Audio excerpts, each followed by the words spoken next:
Hello, welcome back to my channel. জানি অনেকদিন vlog আসে না, কিন্তু এবার থেকে কন্টিনিউ দেওয়ার চেষ্টা করব।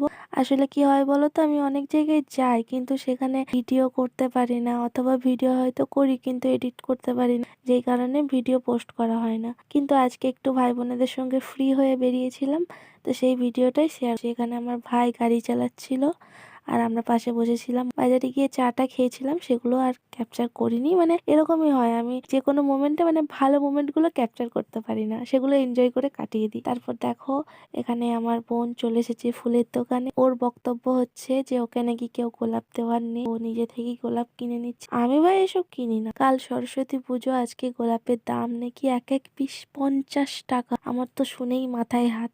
কিন্তু আছে না কিছু ফুল প্রেমিক মানুষ, যতই দাম হোক না কেন ওরা তো কিনবেই, তার দলেরই লোক। এবার এত দাম দিয়ে ফুল কেনার পর আমার বোন কিছু বক্তব্য রাখতে চলেছে।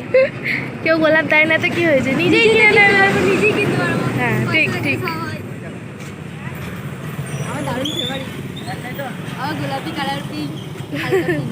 তারপর এখানে এসেছিলাম আমার ভাইয়ের একটা জামা কিনতে, কিন্তু ও নিজে ছবি তুলতেই ব্যস্ত। একে আমরা বলতে পারি চরম সিঙ্গেল, কারণ নিজে 50 টাকা দিয়ে গোলাপ ফুল কিনে ভালো জায়গায় ছবি তুলে ইনস্টাতে গিয়ে স্টোরি দেবে, এমন একটা ভান করবে যেন ওকে কেউ গোলাপটা দিয়েছে। তারপর আমার ভাইদের জামা পছন্দ করা হয়ে গেলে আমরা এখান থেকে বেরিয়ে যাই। তারপর বেরিয়ে আমরা গিয়েছিলাম একটা আইসক্রিমে। তো আইসক্রিম খাওয়ার পর আমরা চলে গেলাম বাড়ি। আর বাড়ি যাওয়ার সময় কিন্তু অনেক মজা হয়েছিল, সেই ক্লিপগুলো আমি কিছুটা দিয়েছি।